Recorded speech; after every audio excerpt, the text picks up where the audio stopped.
এই,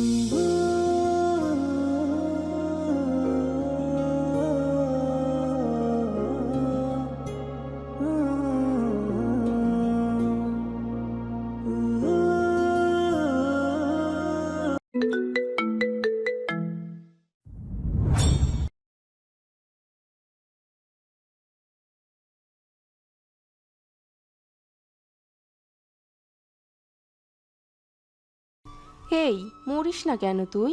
দুনিয়াতে এত মানুষ মরে, তুই কেন মরতে পারিস না?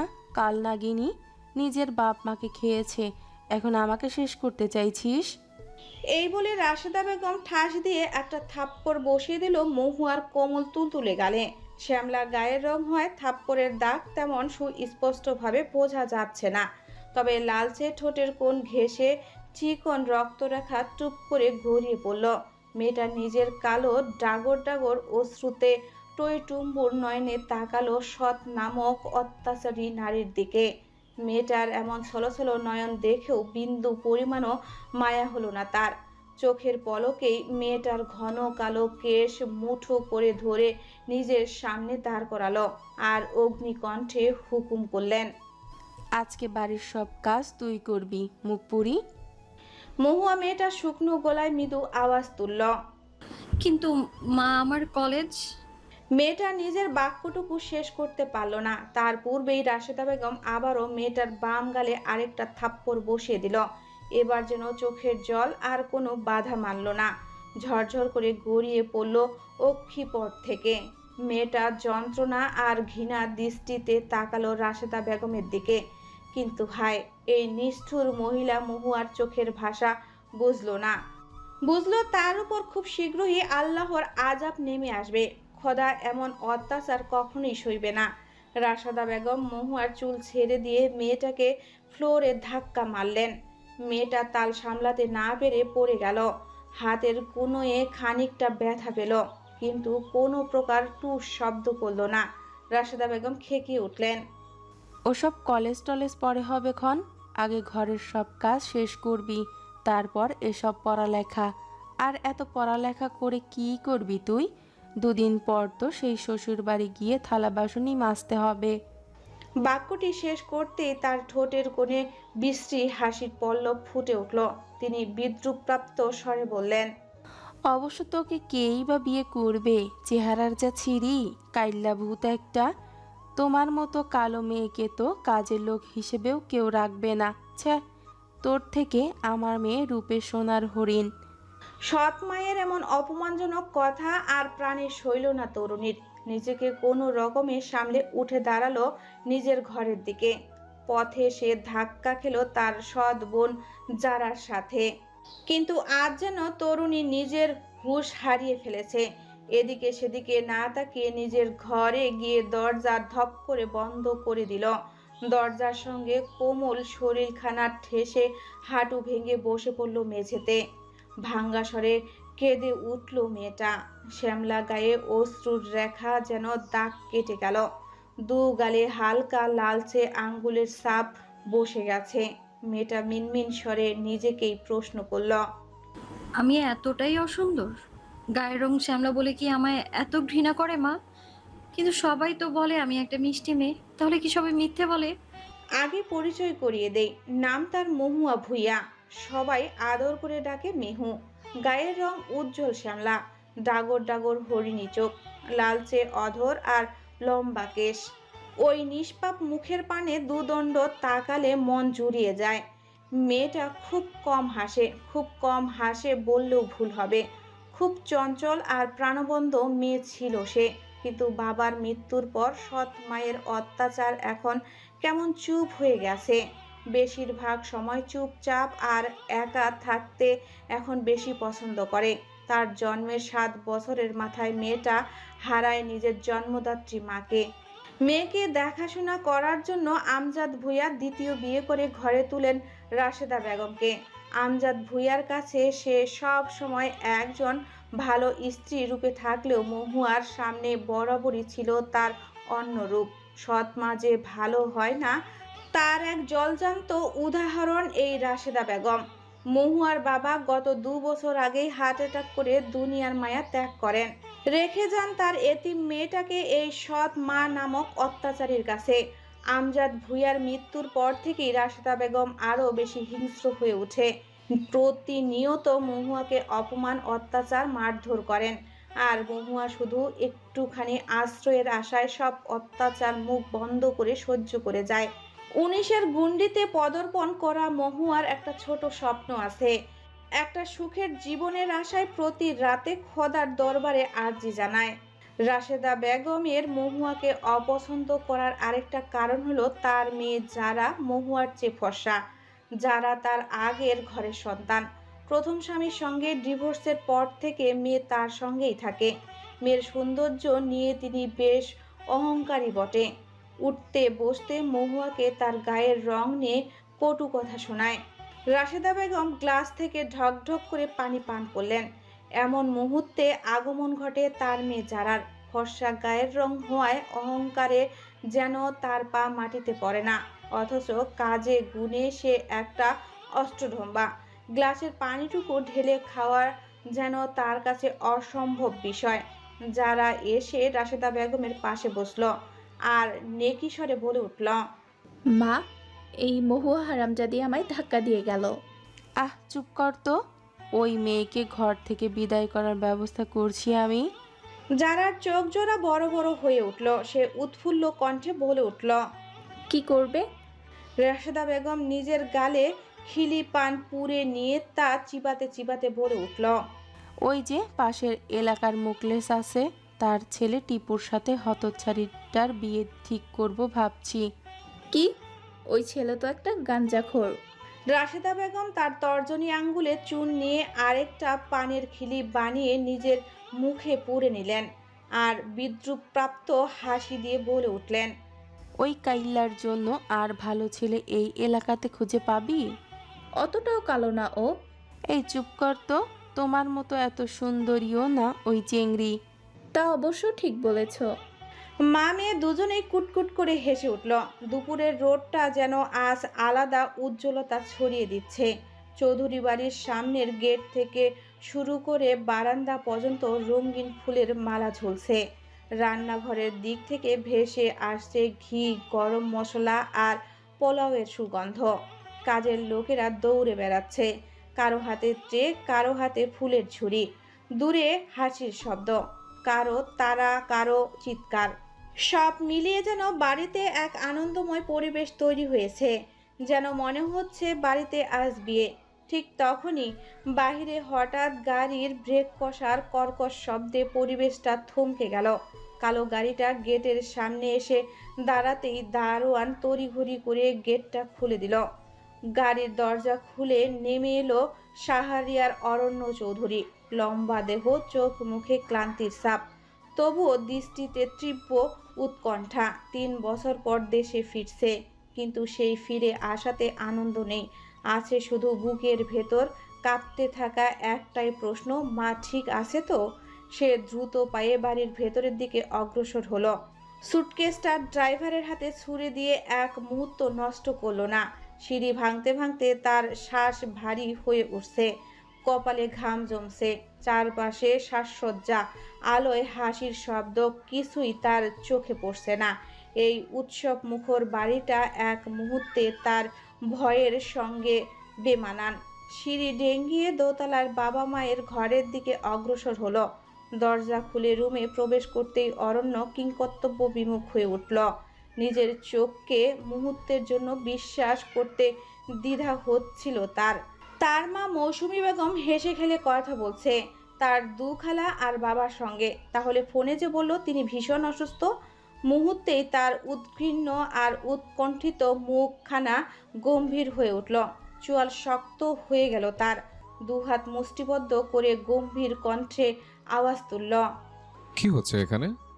তার গম্ভীর কণ্ঠ কন্যাটিকে পৌঁছাতেই সকলে চমকে উঠল। তড়িৎ গতিতে তাকালো তার দিকে। তাকে দেখে ভয়ে সবাই কাঁচুমাচু হয়ে গেল। ইস, শেষ মুহূর্তে এসে তবে কি এভাবেই ধরা খেয়ে গেল? মৌসুমী বেগম নিজেকে ধাতস্থ করে ছেলের দিকে তাকিয়ে বললেন, তুই এসেছিস? আসলে হয়েছে। মিথ্যা বলছো আমায়? আমার সঙ্গে অভিনয় করছো? কেন করলে এমন? আম্মা, রেগে যাচ্ছিস কেন অরণ্য? তুই দেশে আসতে চাইছিলি না, তাই আমাকে মিথ্যে নাটকটা করতে হয়েছিল। বয়স তো কম হয়নি, বিয়ে শাদী তো করতে হবে তোকে, তাই না? মায়ের এমন কথায় অবাক হলো অরণ্য। কপালে ভাঁজ পড়ল তার, বিরক্ত নিয়ে বলে উঠল, আর তার জন্য তোমরা ডিসকাসিং ড্রামাটা করলে। How ridiculous! তুমি জানো আমার মনের উপর দিয়ে কে যাচ্ছিল? কতটা ভয় পেয়ে গেছিলাম আমি। এই ভেবেছি তোমার না কিছু হয়ে গেছে। ছেলের কথায় মায়ের মুখখানা নরম হয়ে এলো। মৌসুমী বেগম অরণ্যের কাছে গিয়ে ছেলের মাথায় হাত বোলাতে চাইল, কিন্তু অরণ্য দু কদম পিছিয়ে গেল। মৌসুমী বেগম একখানা দীর্ঘশ্বাস ছাড়লেন, তারপর মৃদু স্বরে বললেন, মানছি আমরা ভুল করেছি, কিন্তু এছাড়া তো কোনো উপায়ও ছিল না। মৌসুমী বেগমের কথার সঙ্গ দিয়ে নাসিরউদ্দিন চৌধুরী বলে উঠলেন, তোর মা ঠিক বলেছে রে। দেখ, বয়স তো আমাদের কম হচ্ছে না, তুই বংশের বড় ছেলে, তুই বিয়ে করছিস না দেখে বাকিরাও বিয়ে করতে পারছে না, তাই কোনো উপায় না পেয়ে আমাদেরকে এই নাটকটা সাজাতে হয়েছে। অরণ্যের চোয়াল পুনরায় শক্ত হয়ে উঠল। বাবা মায়ের দিকে তীক্ষ্ণ দৃষ্টিতে তাকিয়ে বলল, তো তোমরা আমার বিয়ে দিতে চাও? তা মেয়েটাকে? মৌসুমী বেগম হাত কসলাতে কসলাতে বলে উঠলেন। তানিশা? মায়ের কথা শুনে অরণ্যের চক্ষু চরক গাছ। এদের রুচি তো তার এখন পানি ঢালতে ইচ্ছা করছে। তানিশার মতো সাতচন্নিকে অরণ্য বিয়ে করার কথা দুঃস্বপ্নও ভাবে না। তবুও মনের কথা মনে রেখেই সে শান্ত কণ্ঠে বলে উঠল, ঠিক আছে, তোমাদের যখন এতই শখ, তাহলে করবো আমি ওকে বিয়ে। এই বলে সে হনহন করে তাদের ঘর থেকে বেরিয়ে গেল। মৌসুমী বেগম আর নাসিরউদ্দিন চৌধুরী ফ্যালফ্যাল করে শুধু ছেলের যাওয়ার দিকে চেয়ে রইল। তাদের বিশ্বাসই হচ্ছে না অরণ্য বিয়ে করতে রাজি হয়েছে। পুরো নাম শাহরিয়ার অরণ্য চৌধুরী। মৌসুমী বেগম আর নাসিরউদ্দিন চৌধুরীর বড় সন্তান সে। তার আরও দু ভাই বোন আছে, জিহান চৌধুরী আর লাবণ্য চৌধুরী। জিহানের বয়স 28 আর লাবণ্যর বয়স 21-এর গুন্ডি ছুঁয়েছে। এদিকে অরণ্যের বয়স 30 ছুঁই ছুঁই, কিন্তু তার ব্যক্তিত্ব এতটাই পরিপক্ক যে তাকে দেখলে সহজে কেউ তার বয়স আন্দাজ করতে পারবে না। গাঢ় বাদামি চোখ দুটো অস্বাভাবিক শান্ত আর গম্ভীর। সে খুব কমই হাসে, কিন্তু হাসলে তার হাসি দেখে যে কেউ মুগ্ধ হতে বাধ্য। লম্বা সুগঠিত দেহ, উচ্চতায় 6 ফুট 2 ইঞ্চি, প্রশস্ত কাঁধ, শক্ত চোয়াল আর হালকা খোঁচা খোঁচা চাপদাড়ি দেখে তাকে আরো রুক্ষ আর পুরুষালী করে তুলেছে। কথা কম বলে, কিন্তু তার নীরবতাই অনেক সময় সবচেয়ে ভয়ঙ্কর ভাষা হয়ে ওঠে। সে ঢাকা বিশ্ববিদ্যালয় থেকে পড়াশোনা শেষ করে কানাডায় পাড়ি জমায় গত 3 বছর আগে। সেখানে নিজের একখানা বিজনেস দাঁড় করিয়েছে। তবে গত 1 বছর ধরে বাবা মা তাকে দেশে এসে বিয়ে করার জন্য নানানভাবে রাজি করানোর চেষ্টা করছে, কিন্তু অরণ্য কোনো মতেই রাজি হয় না। শেষমেশে তারা কোনো উপায় না পেয়ে মৌসুমী বেগমের অসুস্থতার অভিনয় করে ছেলেকে দেশে আসতে বলে। মায়ের অসুস্থতার কথা শুনে অরণ্য আর না এসে থাকতে পারে না। নিজের ঘরে প্রবেশ করতেই জিহান আর লাবণ্য এসে অরণ্যকে জড়িয়ে ধরল পেছন থেকে। এমনিতেই মেজাজটা খারাপ হয়ে আছে, তার মধ্যে এই ভাই বোনের এত আধিক্যতা দেখে নিয়ন্ত্রণ হারানোর মতো অবস্থা হচ্ছে অরণ্যের। তবুও নিজেকে সংযম করে জিহান আর লাবণ্যের নিজের কাছ থেকে সরিয়ে নিল। পরনের কোটটি খুলে বিছানার উপরে ছুঁড়ে ফেলল সে, আর জিহান লাবণ্যের উপর চড়াও হলো, বলল, তোরও এই নাটকে সামিল ছিলে, তাই না? লাবণ্য মিনমিন স্বরে উত্তর দিল। আম্মু এমনভাবে বলছিল যে আমরা না করতে পারিনি ভাইয়া। অরণ্য বিরক্তিতে মুখ কুঁচকালো কিঞ্চিত, আর বৃতৃষ্ণা ভরা কণ্ঠে বলল, তোর আমার পরিবার নাকি শত্রু? একটা ভালো মানুষকে ধরে বেঁধে ওই শাকচুনের সাথে বিয়ে দিতে চাইছিস? এই ভাইয়া, এমন করছিস কেন? বিয়েটা করে নে, তোর জন্য আমারটাও আটকে আছে রে। অরণ্য সরু তীরের ফলার মতো দৃষ্টি নিক্ষেপ করলো জিহানের দিকে। তা দেখে জিহান বেচারা একটা শুকনো ঢোক গিলে নিল। অরণ্য ধপ করে জিহান আর লাবণ্যের হাত ধরে ঠাস রুম থেকে বের করে দেয়, আর ওদের উদ্দেশ্যে নিচু স্বরে বলে, বিয়েটা হবে না কাল। ওই শাকচুনিকে আমি বিয়ে করবো না, দেখে নিস। এই বলে অরণ্য ওদের দুজনের মুখের উপর দরজাটা ধপ করে বন্ধ করে দেয়। অরণ্য কি করতে চাচ্ছে তা বুঝে উঠতে পারছে না জিহান আর লাবণ্য। তবে আগামীকাল বিয়েতে যে কোনো একটা গন্ডগোল হবে সেটা বেশ বুঝতে পারছে দুজনে। রুমটা অন্ধকারে ডুবে আছে।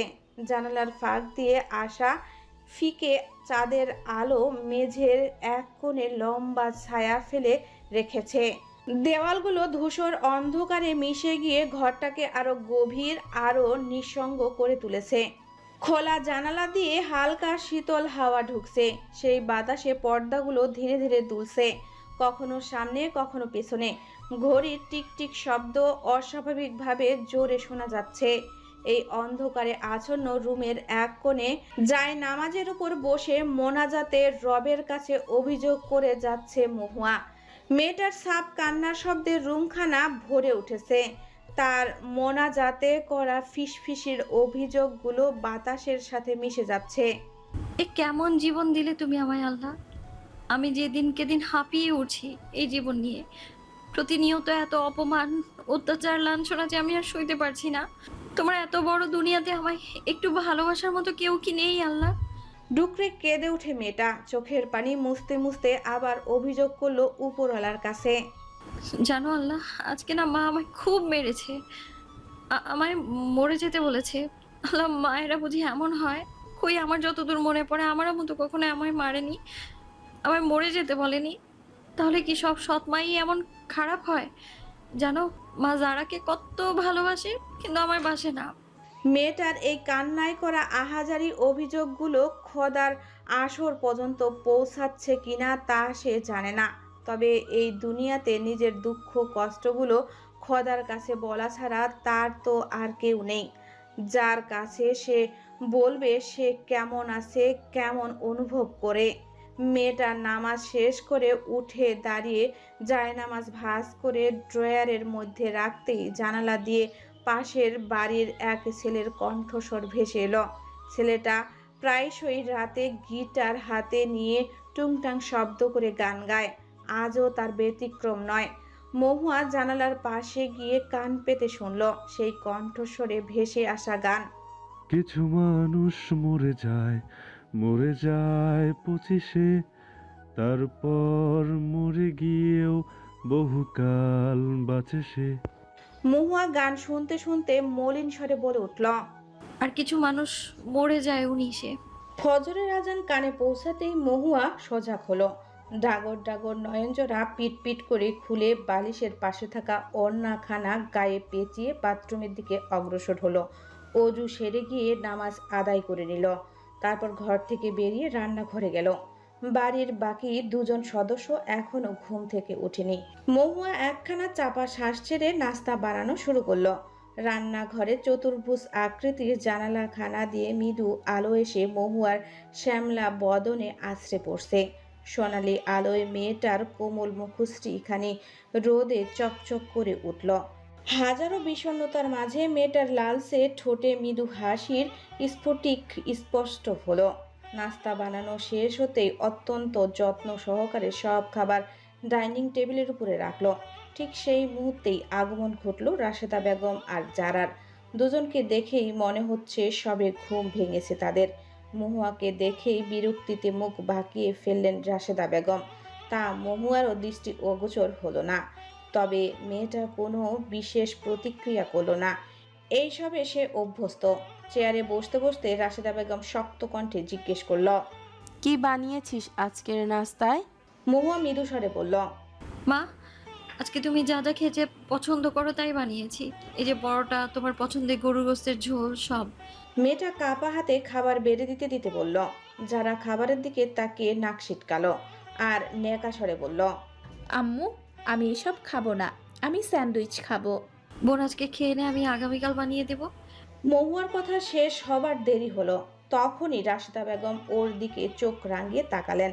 এমন শক্ত দৃষ্টির দিকে তাকাতে ব্যর্থ হয়ে মহুয়া নিজের চোখ মেঝেতে নিবদ্ধ করল।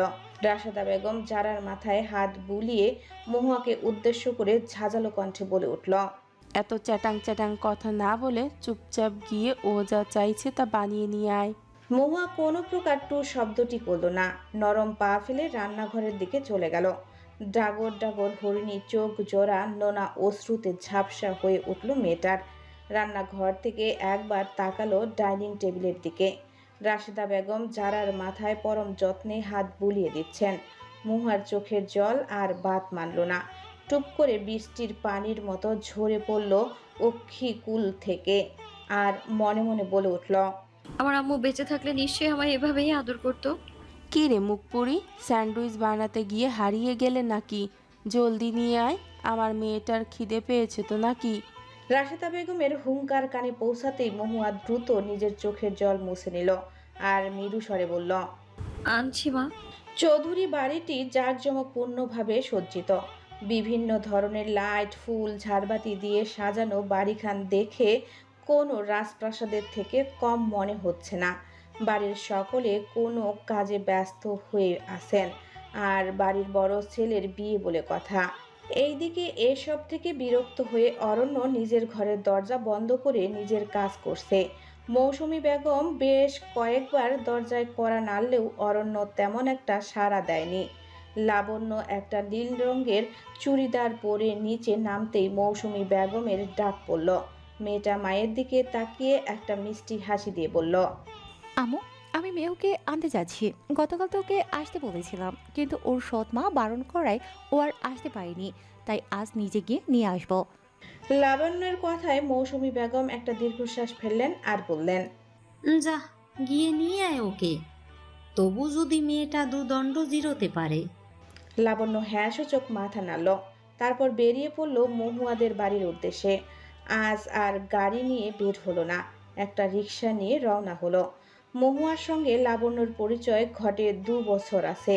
বাবার মৃত্যুর পর 17 বছর বয়সী মহুয়ার জীবন তখন মরীচিকার মতো ধুধু মরুভূমি। তখন তার এই ছোট্ট জীবনে সুখী রূপে আগমন ঘটেছিল লাবণ্য নামক মেয়েটার। লাবণ্যর বয়স তখন অল্প ছিল, এই 19-এর গুন্ডির শেষের দিকে। এক বর্ষার দিনে মহুয়া বৃষ্টিতে ভিজে বাড়ি ফিরছিল। সকালে সৎ মায়ের মার আর দুপুরে কিছু বখাটে ছেলের উত্ত্যক্ত করায় ভয়ে আর কষ্টে আনমনা হয়ে রাস্তায় হাঁটছিল মেয়েটা। আশপাশে কি ঘটছে তার কোনো হেলদোল ছিল না। পেছন থেকে একটা ট্রাক যে দ্রুত বেগে তার দিকে এগিয়ে আসছে, মেয়েটা তাও টের পেল না। ট্রাকটা যখনই ওকে হিট করতে যাবে ঠিক সেই মুহূর্তেই একখান হাত খপ করে তার হাতটা ধরে টান দিয়ে মাঝ রাস্তা থেকে সরিয়ে আনলো। ঘটনা এত দ্রুত ঘটল মহুয়া কিছু বুঝে উঠতে পারল না। হুমড়ি খেয়ে পড়ল সেই ব্যক্তিটির উপর। একবার দ্রুত চলে যাওয়া ট্রাকটার দিকে তাকিয়ে পুনরায় সেই ব্যক্তির দিকে তাকালো। ব্যক্তিটি ছিল লাবণ্য। মহুয়া তাকে চিনতে পারল। মহুয়ার স্কুলেই এক সময় পড়তো লাবণ্য। সিনিয়র হওয়ায় মহুয়া কখনো তার সাথে কথা বলেনি। লাবণ্য উদ্বিগ্ন কণ্ঠে বলে উঠল, তুমি ঠিক আছো মহুয়া? বৃষ্টিতে ভিজে মাঝ রাস্তায় এমন আনমনা হয়ে হাঁটছিলে কেন? আমি যদি তোমায় ঠিক সময় সরিয়ে না আনতাম, তাহলে ভাবতে পারছো কি হতে পারতো তোমার সাথে? মহুয়া তার ছেলের হাসি দিয়ে আনমনা স্বরে বলে উঠল, কিছু ঘটে গেলে ভালোই হতো, আমিও মুক্তি পেয়ে যেতাম। মহুয়ার কথার অর্থ বুঝতে পারল না লাবণ্য। বিভ্রান্তি নিয়ে তাকালো মেয়েটার নিষ্পাপ শ্যামলা মুখের দিকে আর জিজ্ঞেস করলো, মানে তোমার কথার অর্থ বুঝলাম না। মহুয়া কোনো উত্তর দিতে পারল না। আচমকাই জ্ঞান হারিয়ে ঢলে পড়ল লাবণ্যর বুকে। লাবণ্য চমকে উঠল। লাবণ্য মহুয়াকে কোনো রকমে ধরে গাড়িতে নিয়ে বসালো। ড্রাইভারকে বলল চৌধুরী বাড়ির উদ্দেশ্যে রওনা দিতে। বাড়ি নিয়ে যাওয়ার বেশ অনেক সময় পর মহুয়ার জ্ঞান ফিরল। মৌসুমী বেগম মেয়েটার বেশ সেবা যত্ন করে। তার হাতে পায়ে মারের চিহ্ন দেখে মৌসুমী আর লাবণ্য মিলে তাকে জিজ্ঞেস করে তার সাথে কি হয়েছে। প্রথমে মহুয়া বলতে না চাইলেও পরে বাধ্য হয়ে তাদেরকে সবকিছু খুলে বলে। তার সৎ মা তাকে প্রতিদিন অত্যাচার করে।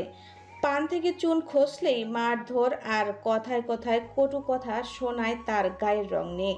মহুয়ার কাছ থেকে সব কিছু জানতে পেরে তার জন্য খারাপ লাগে মৌসুমী বেগম আর লাবণ্যের। তারা মহুয়ার হয়ে আইনি পদক্ষেপ নেওয়ার জন্য বলে, কিন্তু মহুয়া বারণ করে দেয় ভয় আর আশ্রয়স্থল হারানোর ভয়ে। মহুয়া না করাতে সেদিন আর মৌসুমী বেগম চেয়েও মেয়েটাকে কোনো সাহায্য করতে পারলেন না। তবে সেদিনের পর থেকে মহুয়ার সঙ্গে লাবণ্য, মৌসুমী বেগম আর চৌধুরী বাড়ির সকলের বেশ ভালো একটা সম্পর্ক তৈরি হয়। অরণ্য যেহেতু তখন দেশে ছিল না, তাই সে মহুয়া সম্পর্কে কিছুই জানতো না। মহুয়াদের বাড়ির সামনে রিকশা থামতেই লাবণ্য ভাড়া পরিশোধ করে বাড়ির দিকে অগ্রসর হলো। দরজার সামনে দাঁড়িয়ে দুবার কলিং বেল বাজাতেই ভেতর থেকে রাশেদা বেগম এসে দরজা খুললেন। লাবণ্যরা বড় ঘরে হওয়ায় তিনি বরাবরই লাবণ্যের সঙ্গে এমন একটা ভাব নিয়ে চলেন যেন তার মতো ভালো মানুষ আর দুনিয়াতে দুটো হয় না। তিনি নিজের ঠোঁট একখান সৌন্দর্যের হাসি টেনে বলে উঠলেন, আরে লাবণ্য যে, এসো এসো, ভেতরে এসো। লাবণ্য না চাইতেও একটা মৃদু হাসি দিয়ে ভেতরে প্রবেশ করলো আর দেখতে পেল মহুয়া ঘর ঝাড়ু দিচ্ছে। বিষয়টি খারাপ লাগার চেয়ে মাথায় অতি মাত্রায় রাগ চড়ে বসলো। তবুও নিজের রাগকে নিয়ন্ত্রণ করে নিল সে। এখন যদি মহুয়ার হয়ে প্রতিবাদ করতে যায় তাহলে হিতে বিপরীত হয়ে যাবে। তাই নিজের রাগকে নিজের মধ্যে রেখেই লাবণ্য রাশেদা বেগমকে উদ্দেশ্য করে বলে উঠলেন, আসলে বড় ভাইয়ার বিয়েটা হুট করেই ঠিক হয়ে গেছে, তাই মেহুকে নিতে এসেছি। চাইলে আপনি আর যারা আমাদের সাথে যেতে পারেন। রাশেদা বেগম খানিক মুহূর্ত চুপ থেকে একবার মহুয়ার দিকে তাকালেন, তারপর লাবণ্যর দিকে তাকিয়ে একগাল হেসে বললেন, তোমার ভাইয়ের বিয়ে আমরা না গিয়ে থাকতে পারি বলো? যত যাই হোক, তুমি মেহুর খুব ভালো বন্ধু হও। তুমি বসো, আমি আর যারা তৈরি হয়ে আসছি। এই বলে তিনি লাবণ্যকে কোনো কথা বলার ফুরসত না দিয়ে জারার ঘরে চলে গেলেন। লাবণ্য একটা শান্তির নিঃশ্বাস ছাড়ল আর মহুয়ার দিকে এগিয়ে গিয়ে ঝাড়ুটা ওর হাত থেকে নিয়ে নিল। মহুয়া প্রশ্নবিদ্ধ দৃষ্টিতে তাকালো লাবণ্যের দিকে। লাবণ্য কিছু না বলে ঝাড়ুটা এক স্থানে রেখে মহুয়ার মাথায় হাত বুলিয়ে আদুরে সরে বলল, তোকে তো কাল ভাইয়ের গায়ে হলুদে যেতে বলেছিলাম, কিন্তু তুই গেলি না। নিশ্চয়ই তোর এই সৎমা বারণ করেছিল, তাই না? মহুয়া মাথা নিচু করে হ্যাঁ সূচক মাথা নাড়ল। লাবণ্য একটা দীর্ঘশ্বাস ফেলে বলল, জানতাম। যাগে, এখন চল, আমি তোকে নিতে এসেছি। মহুয়া অবাক হলো। ডাগর ডাগর নয়ন জোড়া গোল গোল রসগোল্লার মতো বড় করে তাকালো লাবণ্যর দিকে। তা দেখে লাবণ্য মৃদু হাসল।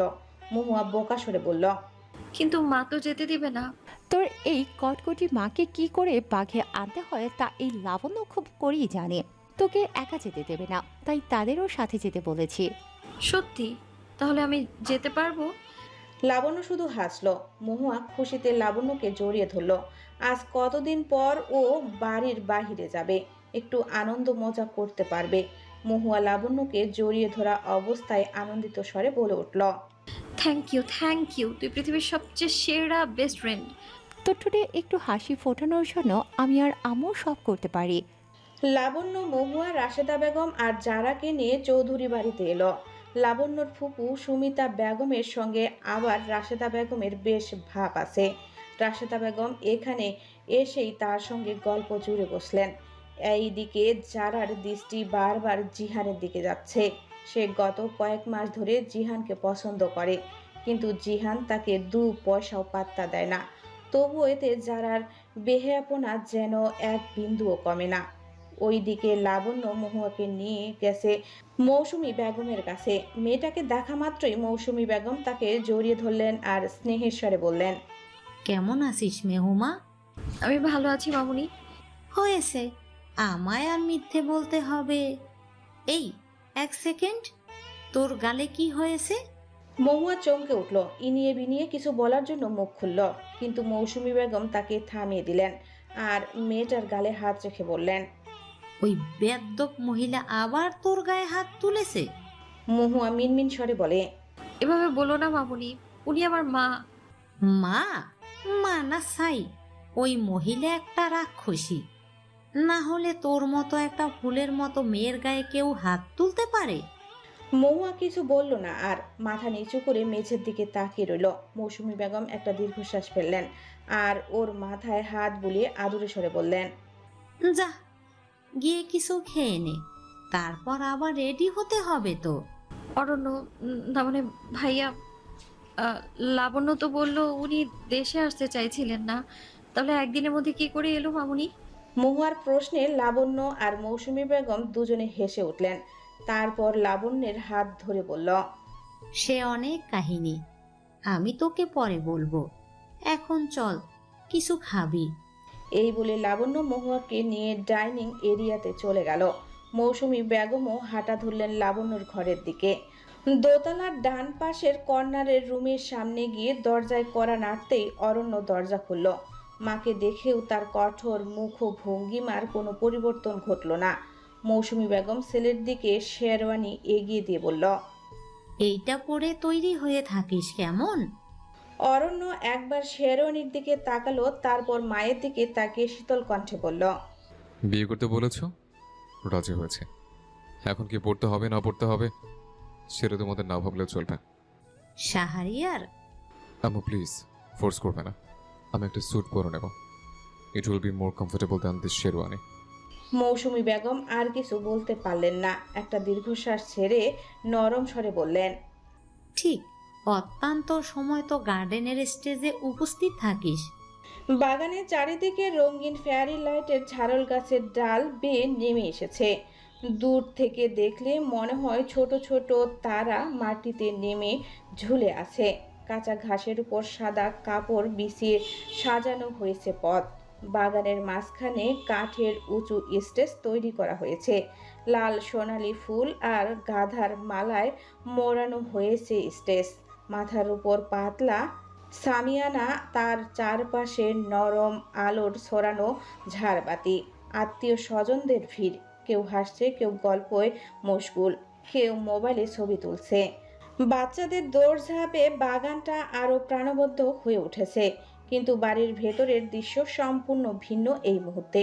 চৌধুরী বাড়ির সদস্যদের মতে এক প্রকার হট্টগোল শুরু হয়ে গেছে। দুশ্চিন্তায় সকলের মুখ আমাবস্যা আধার ছেয়ে গেছে। নাছির চৌধুরী মাথা হেট করে চেয়ারের উপরে বসে আছে। অরণ্য আর আত্মীয় স্বজনদেরকে কি জবাব দিবেন তা ভেবেই দিশেহারা হয়ে উঠেছেন তিনি। জ্যোৎস্না বেগম শাড়ির আঁচলে মুখ গুজে কান্না করছেন।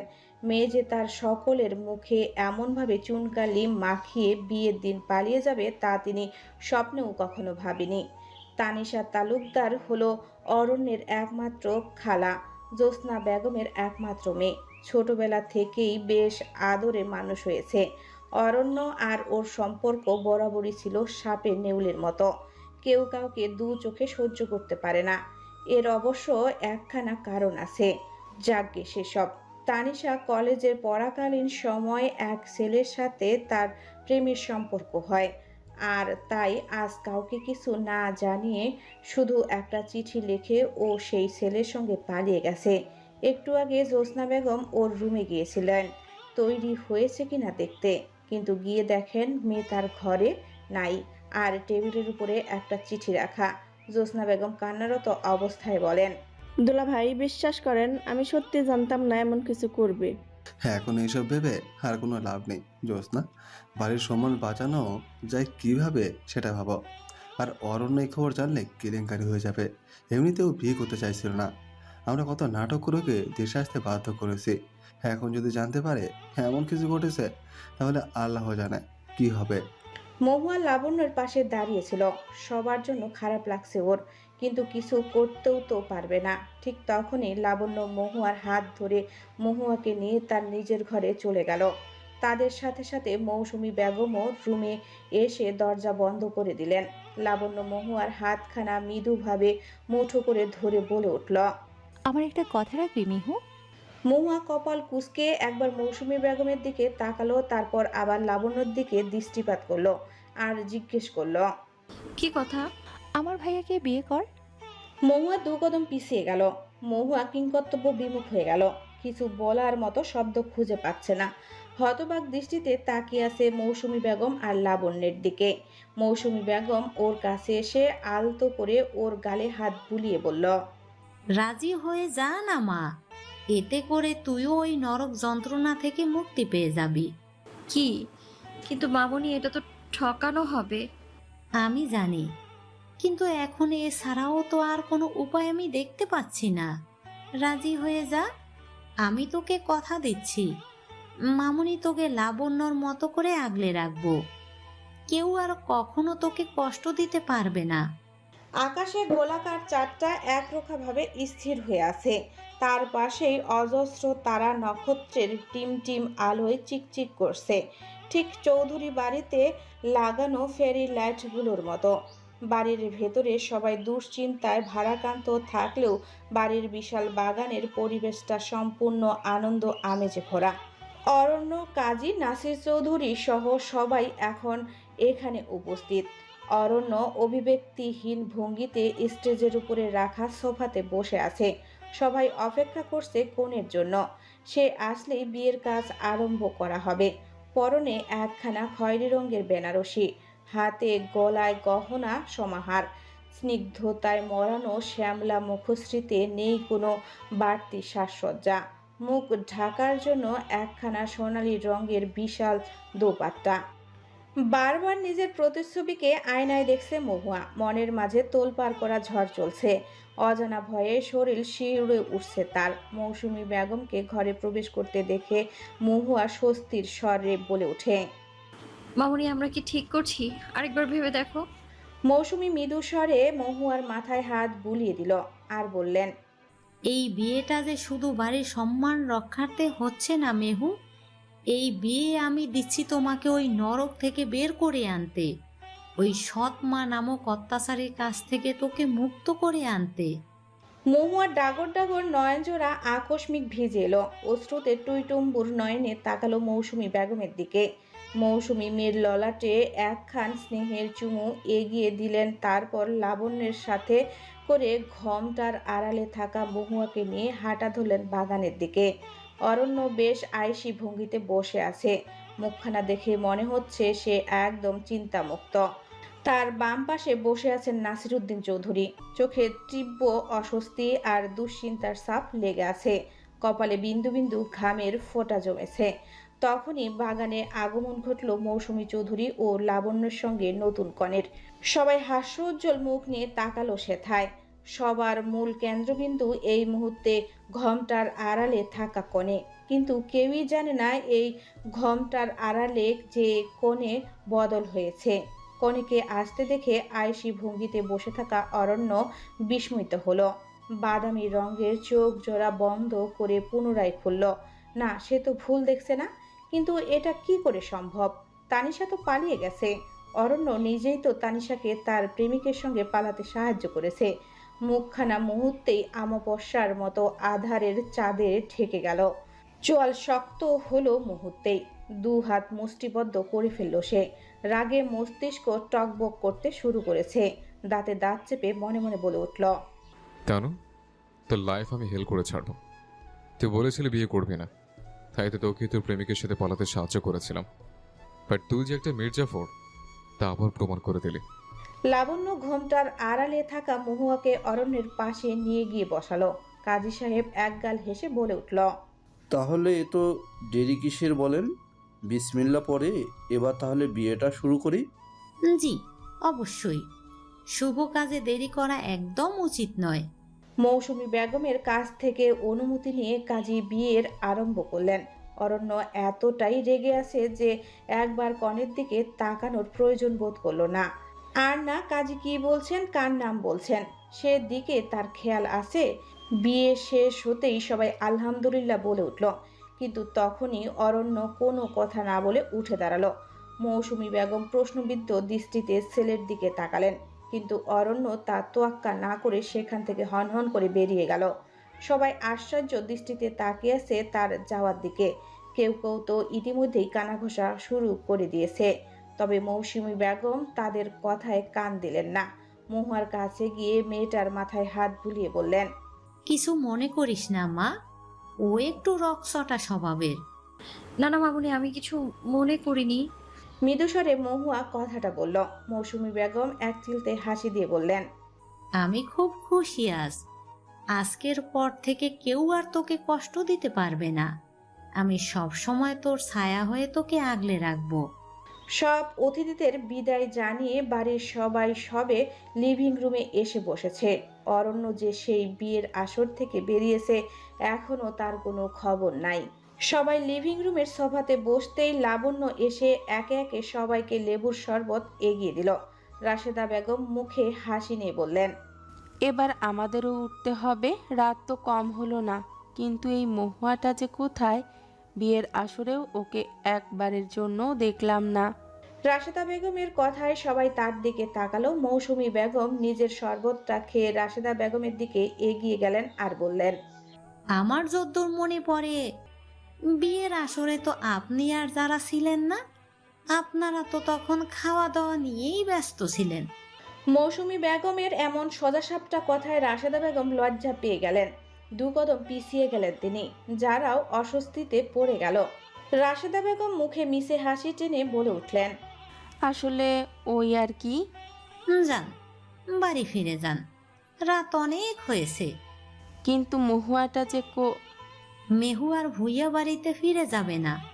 মৌসুমী বেগমের কথায় চমকে উঠলেন রাশেদা বেগম আর যারা। বিভ্রান্তি নিয়ে তার দিকে দৃষ্টি নিবদ্ধ করলেন আর বললেন, আপনার কথার অর্থ বুঝলাম না। মৌসুমী বেগম ঠোঁটে তীক্ষ্ণ হাসি টেনে বলে উঠলেন, বিয়ের পর মেয়েরা তো তাদের শ্বশুর বাড়িতেই থাকে, তাই না? মহুয়াও তো আজ বিয়ে হয়ে গেল, সেই হিসেবেও এখন থেকে এখানেই থাকবে। রাশেদা বেগম বিস্মিত হয়ে গেলেন, হতবুদ্ধ হয়ে তাকালো বাড়ির সকলের দিকে। তারপর পুনরায় দৃষ্টি নিবদ্ধ করলো মৌসুমী বেগমের দিকে আর তিত্তির কণ্ঠে আওড়ালেন, রসিকতা করছেন আমার সঙ্গে? রসিকতা করার বয়স বহু আগেই পার করে এসেছি। তাহলে এসব কি যাতা কথা বলছেন? মহুয়ার বিয়ে কেন হতে যাবে? আজকে তো আপনার ছেলের বিয়ে হলো। এক্স্যাক্টলি, আমার ছেলে অরণ্যরই বিয়ে হয়েছে আজ, তবে তা আমার বোনের মেয়ে তানিশার সঙ্গে নয়, আপনার সৎ মেয়ে মহুয়ার সঙ্গে। মুহূর্তে কিংকর্তব্য বিমুখ হয়ে গেল রাশেদা বেগম। কি বললেন তা বুঝে উঠতে পারছে না। তাকে অবাক হতে দেখে মৌসুমী বেগম আবার বলে উঠলেন, আপনি তো তখন খাওয়া দাওয়ায় ব্যস্ত ছিলেন, তাই ঘোমটার আড়ালে যে আপনার সৎ মেয়ে ছিল সেটা আপনি টেরও পাননি। মৌসুমী বেগমের কথায় তেতে উঠলেন রাশেদা বেগম। গজগজ করতে করতে বললেন, মানি না এই বিয়ে। কার অনুমতি নিয়ে আপনি ওকে বিয়ের আসরে বসিয়েছেন? কার অনুমতি নিয়ে আপনি আপনার ছেলের সঙ্গে ওর বিয়ে দিয়েছেন?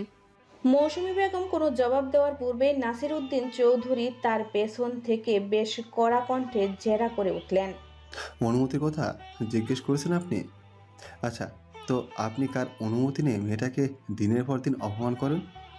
আপনি কার অনুমতি নিয়ে মেয়েটাকে দিনের পর দিন মারধর করতেন? আমি ওর মা। সৎ মা হন, মা নামের কলঙ্ক। লাবণ্যের তীক্ষ্ণ কথায় মুখ বন্ধ হয়ে গেল রাশেদা বেগমের। রাগে অপমানে মাথা ফেটে যাচ্ছে তার। ইচ্ছা করছে মহুয়াকে এনে মেরে মাটির সঙ্গে পুঁতে ফেলতে, তবু নিজের ক্রোধকে সংযত করে বলে উঠল, আমি ওর সাথে একবার দেখা করতে চাই।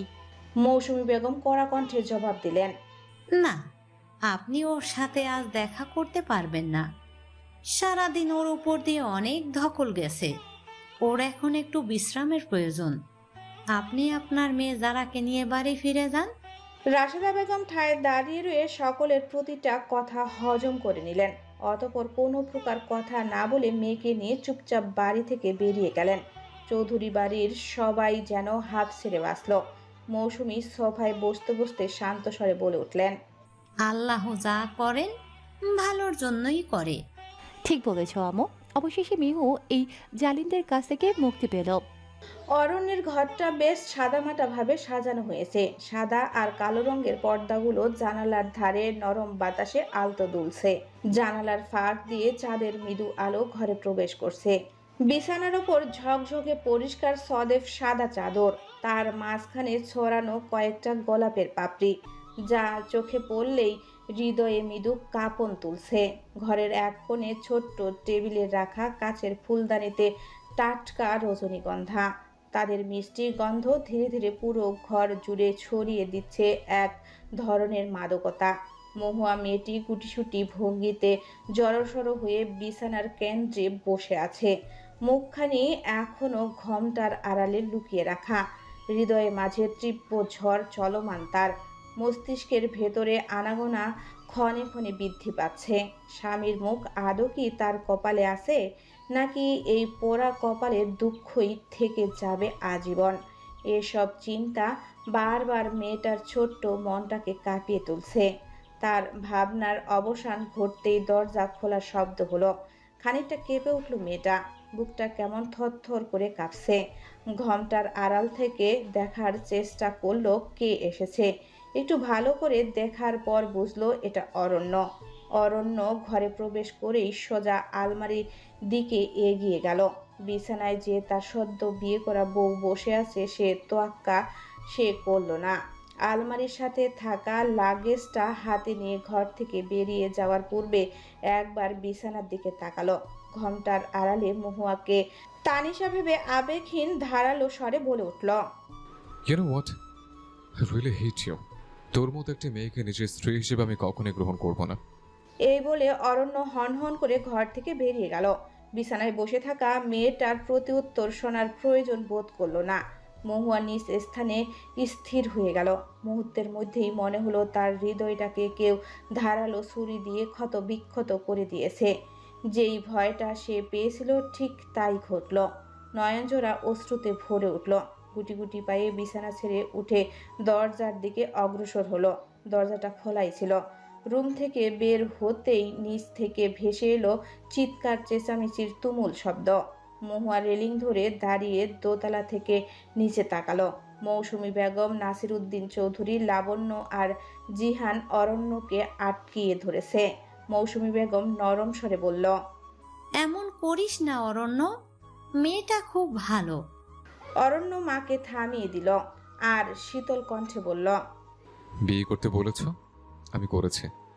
তোমার ছেলের বউ এনে দিয়েছে, কিন্তু এর সাথে সংসার আমি অরণ্য কখনোই করব না।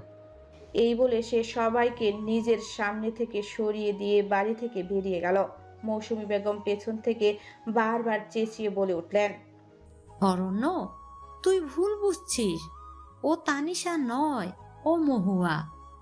এত বড় অন্যায় করিস না অরণ্য। কিন্তু তার এই কথা হয়তো অরণ্য শুনতে পেল না। আধার ঘরের টেবিল ল্যাম্পটা নেতিয়ে পড়া মৃদুভাবে জ্বলছে। ফুল দিয়ে সাজানো ঘরটা যেমন করে সাজানো ছিল তেমনই আছে, কোনো পরিবর্তন হয়নি। সদেব মেঝেতে মহুয়ার দোপাট্টাখানা এলোমেলো হয়ে পড়ে আছে। বিছানার কোণ ঘেঁষে হেলান দিয়ে বসে আছে মেয়েটা। চোখ জোড়া নিদ্রাহীনতায় ভুগছে। শ্যামলা মুখশ্রী খানিক শুকিয়ে গেছে। নয়নজোড়া নোনা জলে টইটুম্বুর হয়ে আছে। লালচে অধর শুকিয়ে টান টান হয়ে গেছে। বাবা মায়ের দেওয়া লকেটটা হাতে নিয়ে বারবার তাতে নিজের হাতের নরম পরশ বুলাচ্ছে আর ভগ্ন ভাঙ্গা স্বরে বলছে, আমাকে কষ্ট পেতে দেখে খুব আনন্দ পাচ্ছ তোমরা, তাই না? মেয়েটা তাচ্ছিল্যের স্বরে হাসলো। চোখ জোড়া না চাইতেও অশ্রুতে ঝাপসা হয়ে এলো। নাইট স্যান্ডের উপর থাকা অরণ্যের ছবির দিকে তাকিয়ে বলল, আপনি এমনটা না করলেও পারতেন অরণ্য। সবার মতো আমার মনটাকে এভাবে চুরমার না করলেও পারতেন। ঘৃণা করি আমি আপনাকে, সবাইকে ঘৃণা করি, সবাই স্বার্থপর। মেয়েটা ফুপিয়ে কেঁদে উঠল। শক্ত করে আঁকড়ে ধরল নিজের শাড়ির আঁচল। কিছু মুহূর্ত অতিবাহিত হওয়ার পর মহুয়া নিজের চোখের জল মুছে নিল আর বলে উঠল, আপনাকে দোষ দিয়েও লাভ নেই। যাই হোক, আমি না হয় আপনার জন্য অপেক্ষাই করে যাব। বিয়ে যখন হয়েছে, আজ না হয় কাল তো ঠিকই ফিরে আসবেন। বিছানা ছেড়ে উঠে দাঁড়ালো মেয়েটা। বিছানা থেকে গোলাপের পাপড়িগুলো আস্তে আস্তে সরিয়ে দিল। বালিশগুলো ঠিক করে ওয়াশরুমে চলে গেল। কিছুক্ষণ পর ফ্রেশ হয়ে বেরিয়ে এলো। গুটি গুটি পা ফেলে রুম থেকে বেরিয়ে গেল। নরম পা ফেলে নিচে নামতেই দেখতে পেল লাবণ্য আর মৌসুমী বেগম মনমরা হয়ে ডিভানের উপরে বসে আছে। মহুয়া ধীর পায়ে তাদের দিকে এগিয়ে গেল। তৃতীয় ব্যক্তির উপস্থিতি টের পেতেই মা মেয়ের সামনে তাকালো। দেখলো মহুয়া তাদের কাছে আসছে। মৌসুমী বেগম অবাক হয়ে বলে উঠলেন, মেহু, তোমরা এত রাতে এখানে বসে কি করছো মামুনি? মেয়েটার সরল প্রশ্নে বুক নিংড়ে উঠল মৌসুমী বেগমের। বসা থেকে উঠে গিয়ে মেয়েটার দিকে এগিয়ে গেলেন। আচমকা জড়িয়ে ধরলেন মেয়েটাকে। মহুয়াও সরলভাবে তাকে জড়িয়ে ধরল। মৌসুমী বেগম অনুতাপ মিশ্রিত কণ্ঠে বললেন, অরণ্য এমনটা করবে জানলে আমি কখনোই এই বিয়েটা দিতাম না। আমি তো শুধু তোকে একটা সুখের জীবন দিতে চেয়েছিলাম। মহুয়া মৃদু হাসলো আর বলল, আর তুমি তাতে সফল হয়েছো। অবাক হলেন মৌসুমী বেগম আর লাবণ্য। মৌসুমী বেগম মুখ তুলে তাকালেন মহুয়ার দিকে। মেয়েটার লালচে অধরে লেগে আছে একখানা মৃদু হাসির পল্লব। তার বিচক্ষণতা বলে দিচ্ছে মেয়েটা তাকে খুশি করার জন্য হাসছে না, বরং মেয়েটার হাসিটা সত্যিকারে। লাবণ্য অবাক স্বরে জিজ্ঞেস করল, ভাইয়া ভুল বুঝে চলে গেল, তোর মুখটা পর্যন্ত দেখলো না। আর তুই কি না এটাকে হালকাভাবে নিচ্ছিস মিহু? তো কি হয়ে গেছে? আমাকে একেবারে ছেড়ে তো দেননি, তাই না? উনি এখন রেগে আছেন। মানে রাগের সময় মাথা ঠিক থাকে না। দেখবে রাগ কমে গেলে উনি ঠিক ফিরে আসবে। মহুয়ার প্রতিটি কথা মৌসুমী বেগম আর লাবণ্যকে প্রতিনিয়ত অবাক করে তুলছে। মেয়েটা সব কিছু এতটা স্বাভাবিকভাবে কি করে নিতে পারে? তাদের এমন অবাক হতে দেখে মহুয়া আবার বলে উঠল, অবাক হওয়ার কিছু নেই। জীবনে বহু খারাপ সময় পার করেছি, তাই এখন সময় সবসময় খারাপের জন্য প্রস্তুত থাকি। যাকে আমার না খুব খিদে পেয়েছে। মৌসুমী বেগম নিজেকে ধাতস্থ করে স্নেহের স্বরে বললেন। কি খাবি বল আমায়? একটা কিছু হলেই হলো। মৌসুমী বেগম ভাত আর গরুর গোস্ত গরম করে নিয়ে টেবিলে রাখলেন। মহুয়া আর লাবণ্য এসে দুটো চেয়ারে বসলো। মৌসুমী বেগম তাদের সামনে চেয়ারে বসলেন। ভাত তরকারি মেখে মহুয়ার সামনে এক লোকমা ধরে বললেন, নে এবার হা কর তো দেখি। মহুয়া চমকে উঠল, বিস্মিত দৃষ্টিতে তাকালো মৌসুমী বেগমের দিকে, ভাঙ্গা স্বরে বলল, আমি নিজেই খেয়ে নিতে পারবো মামুনি। কেন? আমার হাতে খেতে ইচ্ছে করছে না? আমি হাত ভালোভাবে ধুয়ে নিয়েছি। না না মামুনি, এমনটা না। আসলে আম্মু চলে যাওয়ার পর তো কখনো কেউ খাইয়ে দেয়নি, তাই অভ্যেস নেই। তাহলে এখন থেকে অভ্যাস গড়ে তুল, কারণ আমার কাছে লাবণ্য যেমন তুইও তেমন। এই বলেই মৌসুমী বেগম মেয়েটার মুখে ভাতের লোকমাটা পুরে দিলেন। মহুয়া শত চেষ্টা করেও নিজের অশ্রু ধরে রাখতে অক্ষম হলো। টুপ করে চোখ বেয়ে গড়িয়ে পড়ল অশ্রুকণা। মৌসুমী বেগম নিজের জিভ কাটলেন আর খানিকটা শাসনের স্বরে বললেন, এই দেখো দেখো মেয়েটা করে কি। আমি কি তোকে বকেছি না মেরেছি যে কেঁদেছিস তুই? এমন কাঁদলে কিন্তু এবার সত্যিই তুই আমার হাতের মার খাবি। তাদের কথায় মহুয়া আর লাবণ্য দুজনেই ফিক করে হেসে উঠল। তাদের হাসতে দেখে মৌসুমী বেগম একখান তৃপ্তির শ্বাস ফেললেন। লাবণ্য হাসির সাথে গাল ফুলিয়ে বলে উঠল, আমার ভাগেরটা কোথায়? আমার কেউ ভালোবাসে না। ঢং, আয় তোকেও খাইয়ে দিচ্ছি। অতঃপর মৌসুমী বেগম তার দু মেয়েকে খাবার খাইয়ে দিলেন। মহুয়ার মনটায় এই মুহূর্তে ভীষণ হালকা লাগছে। মায়ের আদর পাওয়ার আকাঙ্ক্ষায় তার মনটা চিনচিন করত। আজ সে মায়ের আদর পাচ্ছে। তার যে এত বড় সৌভাগ্য হবে তা হয়তো মেয়েটা কখনো ভাবেনি। মনে মনে আল্লাহর কাছে শুকরিয়া আদায় করল। খাওয়া শেষ হতেই মৌসুমী বেগম হাত ধুয়ে এলেন। সোফায় বসে লাবণ্য মহুয়ার মাথায় হাত বুলিয়ে দিচ্ছিল। মৌসুমী বেগম তাদের পাশে বসলেন। তার মুখের ভঙ্গিমা বেশ কঠোর মনে হচ্ছে। বেশ নরম অথচ শক্ত স্বরে তিনি মহুয়ার নাম ধরে ডাকলেন। মহুয়া তৎক্ষণাৎ উঠে বসে তার দিকে তাকালেন। মৌসুমী বেগম তার কণ্ঠে সামান্য কঠোরতা রেখে বলে উঠলেন, বিয়ে হয়েছে এর মানে এই না যে তোর পড়ালেখা বন্ধ হয়ে যাবে। তুই পড়াশোনা কন্টিনিউ করবি কেমন?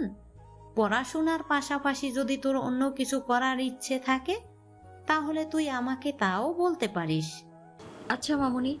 আমার লক্ষ্মী মেয়ে, এখন গিয়ে একটু রেস্ট নে, অনেক রাত হয়েছে। ঘুমানোর কথা বলতেই মহুয়ার হাত কসলাতে শুরু করলো। তার দৃষ্টিগোচর হলো না মৌসুমী বেগমের। তিনি মহুয়ার দিকে প্রশ্নবিদ্ধ চাহনিতে তাকালেন। মহুয়া আমতা আমতা করে বলে উঠল, আসলে মামুনি, নতুন জায়গা নতুন ঘর তো, আমি না একা ঘুমোতে পারবো না।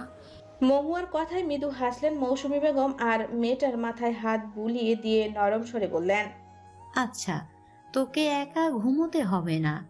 আপাতত তোর সাথে এখন থেকে লাবণ্য ঘুমাবে কেমন? মহুয়া সম্মতি সূচক মাথা নাড়ল। তারপর লাবণ্যকে নিয়ে চলে গেল অরণ্যের ঘরের দিকে। মৌসুমী বেগম ওদের যাওয়ার দিকে তাকিয়ে একটা তপ্ত শ্বাস ছাড়লেন। আকাশটা হালকা নীল, যেন চাঁদের সব অন্ধকার ধুয়ে গেছে। ঠান্ডা বাতাসে নিঃশ্বাস নিলেই ধোঁয়ার মতো সাদা বাষ্প বের হচ্ছে। রাস্তার ধারে সারি সারি ম্যাপল গাছ নিশ্চুপ দাঁড়িয়ে আছে। পাতার ডগায় জমে থাকা শিশির ফোঁটা সূর্যের আলোয় চিকচিক করছে। চারপাশে তেমন কোলাহল নেই। দূরে দু একটা গাড়ি ধীরে চলে যাচ্ছে। কোথাও কোথাও কফি শপের দোকান খুলছে। মানুষজন গরম জ্যাকেট গায়ে চুপচাপ নিজেদের দিনের শুরু করছে। কানাডাতে এসেছে 7 দিন হলো অরণ্য। এই 7 দিন তার একদম শান্ত নিরিবিলিভাবেই কেটেছে, যেমনটা সে পছন্দ করছে। হইচই হট্টগোল ফ্যামিলি ড্রামা তার মোটেও পছন্দ নয়। একা থাকাটাকেই সে শ্রেয় মনে করে। কানাডায় আসার পর সে বাবা মায়ের সাথে সরাসরি কথা না বললেও জিহানের মাধ্যমে ঠিকই খবর নিয়েছে। যতই হোক বাবা মায়ের প্রতি তার ভালোবাসা বরাবরই অটল। তবে জিহান যতবারই বিয়ের কথা বলতে গেছে বা ভুল ভাঙাতে গেছে, অরণ্য ততবারই পুরো কথা না শুনেই কল কেটে দিয়েছে। নিজের অফিস রুমে বসে কাজ করছিল সে, তখনই দরজায় কড়া নাড়ার শব্দ হয়। সে ভেতরে আসতে অনুমতি দিতেই দু মানবী ভেতরে প্রবেশ করে। তারা মূলত অরণ্যের ফ্রেন্ডস এবং বিজনেস পার্টনার। একজন হলো আরিজ জাওয়াত, অরণ্যের সমবয়সী, ভীষণ চঞ্চল প্রকৃতির ও হাস্যরসে ভরা একজন ব্যক্তি। পুরো বন্ধু মহলকে মাতিয়ে রাখতে এই একটা মানুষই যথেষ্ট। অন্যদিকে আরেকজন হলো মোনালিসা তালুকদার। সে বয়সে অরণ্য আর আরিজের থেকে 2 বছরের ছোট, বেশ হিংসুক আর খিটখিটে স্বভাবের। তবু কিভাবে যেন এই 2 পাগলের সাথে এই ছাগলির বন্ধুত্ব হয়েছে আল্লাহ ভালো জানে। মোনালিসা আবার অরণ্যকে পছন্দ করে। অরণ্যের বিয়ের কথা শুনে মনমরা হয়ে গেলেও যখন দেখলো অরণ্য বউয়ের মুখ না দেখেই চলে এসেছে এবং তাকে নিজের স্ত্রী হিসেবে মানে না, তখন থেকেই মোনালিসার মনে লাল, নীল, হলুদ, সবুজ যত প্রকারের লাইট আছে সব একসাথে জ্বলতে শুরু করেছে। মোনালিসা আর আরজিকে দেখেও অরণ্য তেমন একটা প্রতিক্রিয়া দেখালো না। ল্যাপটপে তার দৃষ্টি নিবদ্ধ রাখলো। আরজি নীরবতা ভেঙে বলে উঠল, হে জঙ্গল, তোর বউয়ের কি খবর রে? আরজি সবসময় অরণ্যকে জঙ্গল নামে সম্বোধন করে। যে জিনিসটা বন্ধু হিসেবে অরণ্যর কাছে ভালো তো লাগে, তবে সে মুখে স্বীকার করে না। অরণ্য মুখ তুলে তীক্ষ্ণ দৃষ্টিতে তাকালো আরজির দিকে আর গম্ভীর স্বরে বলল, প্রথমত আমার নাম জঙ্গল না, অরণ্য। আর দ্বিতীয়ত আমি যার তার খবর রাখি না। যা বাবা, যার তার কখন হলো? ও তো তোর বিয়ে করাবো। আমি ওকে আমার ওয়াইফ বলে মানি না। আর তোর যদি এতই দরদ উতলে ওঠে তাহলে তুই নিজে ওর খবর নিয়ে নে না। আমায় কেন অযথা বিরক্ত করছিস? ছি ছি, আমি বন্ধুর বউয়ের দিকে নজর দিই না। পরে দেখা যাবে তুই জেলাস হয়ে আমায় কলা গাছের সাথে বেঁধে রাখবি। এটা জোক ছিল? যদি হতো। জঘন্য। আপন এদের এমন টম অ্যান্ড জেরির মতো ঝগড়া দেখে মোনালিসা অতিষ্ঠ হয়ে উঠল। সোফা থেকে একটা পিলো নিয়ে আরজির মুখে মারল আর চেঁচিয়ে বলল, অসহ্যকর, তোরা দুজনকে বাঁচাও, সবসময় এত চুলাচুলি করিস কেন? মা, আমরা চুলাচুলি কখন করলাম? আমাদেরকে মেয়ে মানুষ পেয়েছিস নাকি তুই? আল্লাহর বান্দা, আর একটা ফাউল কথা যদি তুই বলেছিস আরিস, তাহলে তোর একদিন কি আমার একদিন। মোনালিসার চেঁচানোতে বেচারা আরজি এবার শান্ত হয়ে গেল। চুপচাপ সোফায় গিয়ে বসলো। মোনালিসা নিজেকে শান্ত করে অরণ্যকে উদ্দেশ্য করে বলল, শাহরিয়ার, সবসময় এত কাজ ভালো লাগে না, চল না আমরা সবাই মিলে একটা পিকনিক করি। এক্ষেত্রে আমি লিসার সঙ্গে সহমত। অরণ্য? ওদের দুজনের কথায় অরণ্য কিছু মুহূর্ত চুপ রইল। তারপর বেশ শান্ত স্বরে বলে উঠল, তোদের যা খুশি তোরা তাই কর, তবে এখন আমাকে বিরক্ত না করে একটু শান্তিতে কাজ করতে দে। অরণ্যের উত্তরে ওরা খুশি হয়ে যায় আর দ্রুত অফিস রুম থেকে বেরিয়ে গিয়ে পিকনিকের প্ল্যান করতে শুরু করে। ফোন এলার্ম বাজতেই মহুয়ার ঘুম হালকা হয়ে গেল। পিট করে চোখ জোড়া খুলল। জানালা দিয়ে তাকাতেই বুঝতে পারল ভোরের আলো এখনো ফোটেনি। জানালা থেকে চোখ সরিয়ে এনে বিছানার বাম পাশে তাকাতেই দেখতে পেল লাবণ্য এখনো ঘুমাচ্ছে। একখানা মিহি শ্বাস ছেড়ে লাবণ্যকে নামাজ পড়ার জন্য ডেকে তুলল। লাবণ্য উঠতেই দুজন এক এক করে অজু করে নামাজ আদায় করে নিল। নামাজ আদায় করা শেষ হতেই লাবণ্য আবার বিছানায় গিয়ে গা এলিয়ে দিল। মুহূর্তের মাঝেই মেয়েটা আবার তলিয়ে গেল ঘুমের জগতে। মহুয়া তা দেখে মৃদু হেসে রুম থেকে বেরিয়ে গেল। রান্নাঘরে এসেই দেখতে পেল মৌসুমী বেগম নাস্তা বানানোর কাজে লেগে গেছে। মহুয়া গিয়ে তাকে হাতে হাতে এটা ওটা দিয়ে সাহায্য করতে শুরু করলো। চৌধুরী বাড়িতে বউ হয়ে আসার পর থেকে মহুয়াকে তেমন একটা ভারী কাজ করতে হয় না বললে ভুল হবে। মৌসুমী বেগম করতে দেন না। তার কথা হলো মহুয়া তার মেয়ে, আর মেয়েকে দিয়ে তিনি কোনো প্রকার কাজ করাতে চান না। কিন্তু তাই বললে কি হয়? তাই তো মহুয়া যখন যা পারে তার মাধ্যমে সাহায্য করে যায়। দুজনেই খোশ গল্প করতে করতে নাস্তা বানিয়ে টেবিলে গিয়ে রাখে। কিছুক্ষণের মধ্যেই নাসিরউদ্দিন চৌধুরী, জিহান আর লাবণ্য ব্রেকফাস্ট করতে ডাইনিং রুমে আসে। ধীরে ধীরে সবাই খাওয়া শুরু করতেই মহুয়া হঠাৎই মিনমিন করে বলে ওঠে, মামুনি আমায় একবার ও বাড়ি যেতে হবে। মৌসুমী বেগম কপাল কুঁচকালেন কিঞ্চিত আর জিজ্ঞেস করলেন, কোন বাড়ি মেহু? ভুইয়া বাড়িতে। কেন? সামনে তো অ্যাডমিশন, তাই পড়ার জন্য বইগুলো আনতে যেতে। মৌসুমী বেগম একবার নাসিরউদ্দিন চৌধুরীর দিকে তাকালেন। নাসিরউদ্দিন চৌধুরী খাবার খেতে খেতেই বলে উঠলেন, সমস্যা নেই, তুমি যেতে পারো, তবে ওখানে থাকা আরজি করো না মা। রাশেদা বেগমের উপর বিশ্বাস নেই। আচ্ছা আব্বু, আমি লাবণ্য নিয়ে যাব। সঙ্গে আমিও যাব। মৌসুমী বেগমের কথায় মহুয়া চমকে উঠল। মৌসুমী ঈষৎ হাসি দিয়ে দৃঢ়ভাবে বললেন, তোদের দুজনকে একা ছাড়তে পারবো না আমি, তাই আমিও যাব। বিকেলে তৈরি থাকিস।